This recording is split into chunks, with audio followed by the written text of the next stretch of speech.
పవిత్రమైన భారతదేశంలో మహాశివుని సేవించి పూజించి చరితార్థులైన భక్తాగ్రేసరులెందరో ఉన్నారు.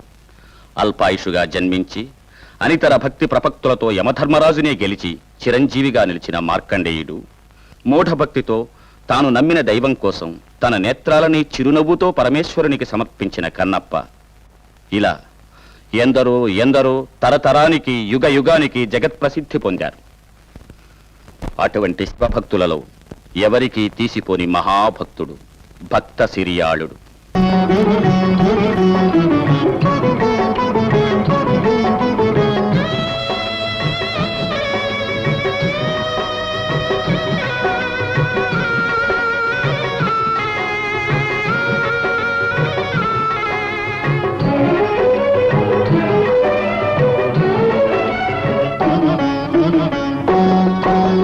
శివ శివ అంటే భయమేలా,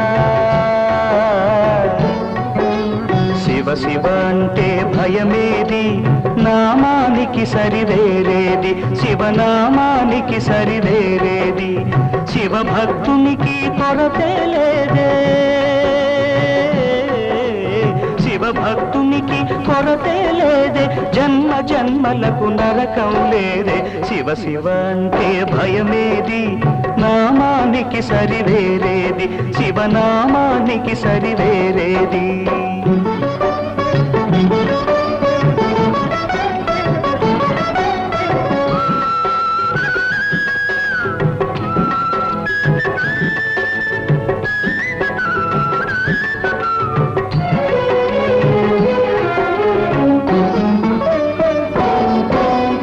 అన్నదానమును సాగించు, నాదను అహమును తొలగించు, అన్నదానమును సాగించు, నాదను అహమును తొలగించు, ఆశ్రిత పాలకు నర్చించు, ఆశ్రిత పాలకు నర్చించు, గిరిజానాధుని భజించు. శివ శివ అంటే భయమేది, నామానికి సరివేరేది, శివనామానికి సరివేరేది.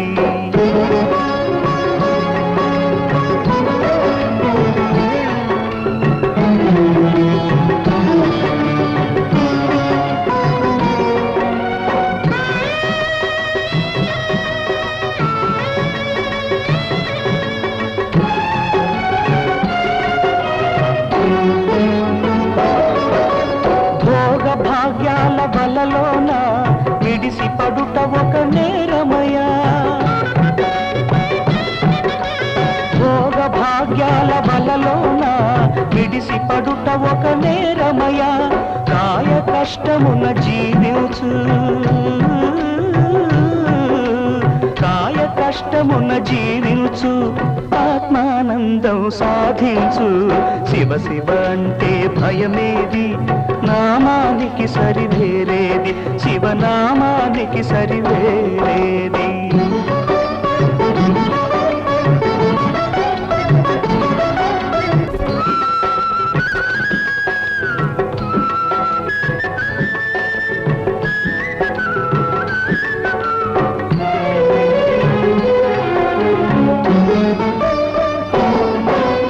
ధ్యానమే జగమున్న తపమయ్యా, దానమే ఘనతర జపమయ్యా, ధ్యానమే జగమున్న తపమయ్యా, దానమే ఘనతర జపమయ్యా, అపకారము నీ ఒనరిస్తే, అపకారము నీ ఒనరిస్తే, కైలాస పదం దొరకదయా.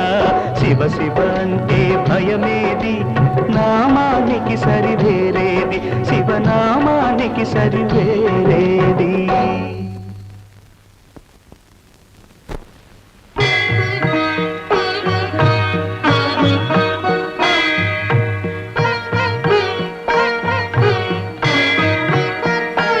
ఓం తత్పురుషాయ విద్మహే మహాదేవాయ ధీమహి తన్నోర్గ్రహ ప్రచోదయాత్.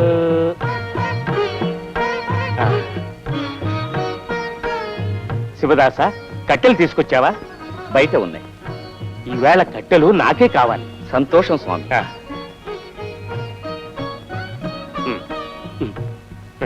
చాలా? చాలు అనే తృప్తియే సర్వసాధనలకు మూలమంత్రమని తామే ఉపదేశించారే. తమ ఇంటికి చేర్చనా? వద్దు, నేనే మోయించి కొడతాను. శుభమస్తు. పూజారి గారు, అడవి నుంచి కష్టపడి కట్టెలు కొట్టుకొచ్చాడు.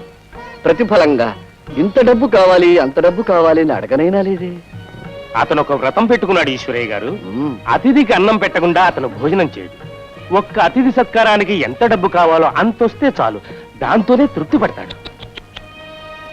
అతిథి సత్కారం, అన్నదానం కూడా చేస్తాడా? అవును స్వామి. నేను ఈ వ్రతాన్ని బహుకాలంగా ఆచరిస్తూ వస్తున్నాను. శివార్పణమస్తు. స్వీకరించండి. అవును, నువ్వు ఒక్కడవే ఉంటున్నావా ఈ ఇంట్లోను? నీ భార్య, బిడ్డలు, చుట్టాలు, పక్కాలు? నాకింకా పెళ్లి కాలేదు, చేసుకునే కోరిక లేదు. అది నీ చేతుల్లో లేదు, ఈశ్వరేచ్ఛ. నీలాంటి వాణ్ణి చేసుకునే వ్యక్తి ఎక్కడో ఎవరింట్లోనూ పుట్టే ఉంటుంది.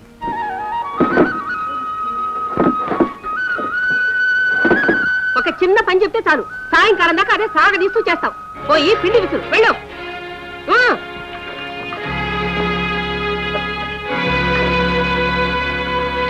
వెళ్ళు. నాన్న, మీకు వేడి నీళ్ళు పెట్టాను, స్నానం చేయండి. సరేమ్మా.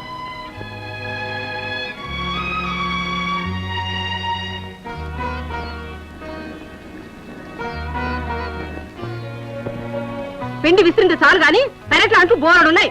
వెళ్ళి తోము, తర్వాత వచ్చి విసరచ్చు. లేక వెళ్ళవే.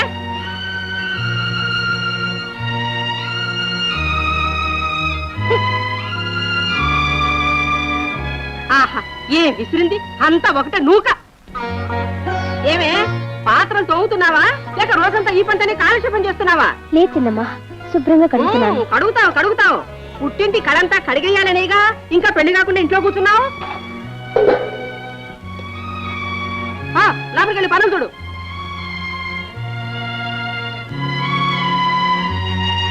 నాన్న, పూజ గదిలో పుష్పాలు, పత్రాలు అన్ని అమర్చి పెట్టాను, వెళ్ళి పూజ చేయండి. చూడండి, నీ కూతురుతో అయిన లక్షణం ఇలా.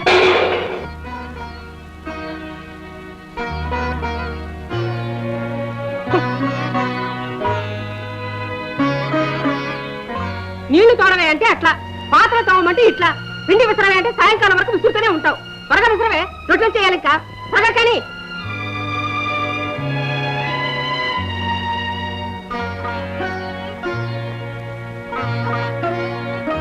పార్వతి, ఉతికిన అంగవస్త్రం తీసుకురామ్మా.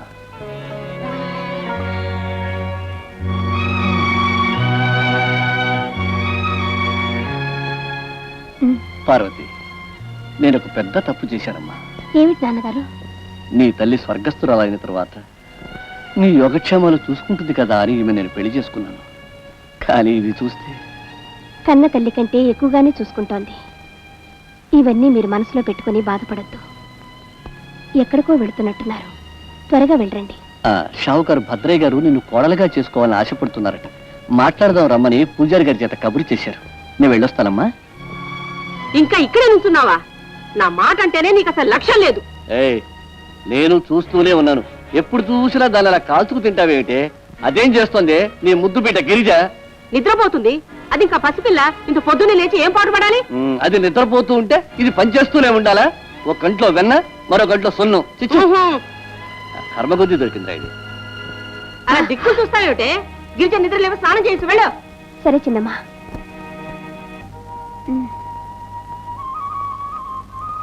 గిరిజా, గిరిజా, లేమ్మా, తెల్లారింది. లేచేం చేయమంటావు? స్నానం చేయాలి.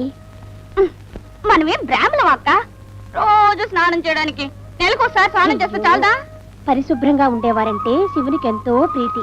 పద పద, స్నానం చేద్దు గాని. పదమ్మా, ఒట్టి సోమరి పిల్లవైపోయావు. ఈశ్వరయ్య, భద్రయ్య, మీరు ఉభయులు శివ సన్నిధానంలో వియ్యంకులయ్యేందుకు ఒప్పుకున్నారు. మేము ఒప్పుకున్నాం పూజారి గారు. కానీ పెళ్లి చేసుకునే కుర్రవాడు అమ్మాయిని ఒకసారి చూసి సరేనని ఒప్పుకోవాలి కదా. నేను ఒప్పుకుంటే నా బిడ్డ ఒప్పుకున్నట్లేగా. ఏమంటావు మహేష? అమ్మని అడిగి చెబుతాను. విన్నారా? నా బిడ్డ కదా. అయ్యగారు ఒప్పుకున్నారంటే అమ్మగారు ఒప్పుకోక తప్పదు, అబ్బాయి గారు ఒప్పుకోక తప్పదు, ఊరంతా ఒప్పుకోక తప్పదు. అలా అయితే సరే. నా మాట అంటే జరిగినట్లేనయ్యా. శివ సన్నిధానంలో నిశ్చితార్థం నిశ్చయమైంది. శుభమస్తు. ఈశ్వరయ్య గారు, వివాహానికి కావలసిన ఏర్పాట్లన్నీ త్వరగా ప్రారంభించండి. మహా సంతోషం భద్రయ్య గారు. పూజారి గారు, ఆ. ఓ మంచి ముహూర్తం చూడండి.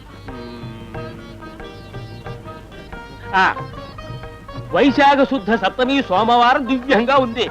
ఆనాడు మీ అమ్మాయి పెళ్లి పిడుగులు పడ్డా జరిగే తీరుతుంది. మీ ఆశీర్వాదం.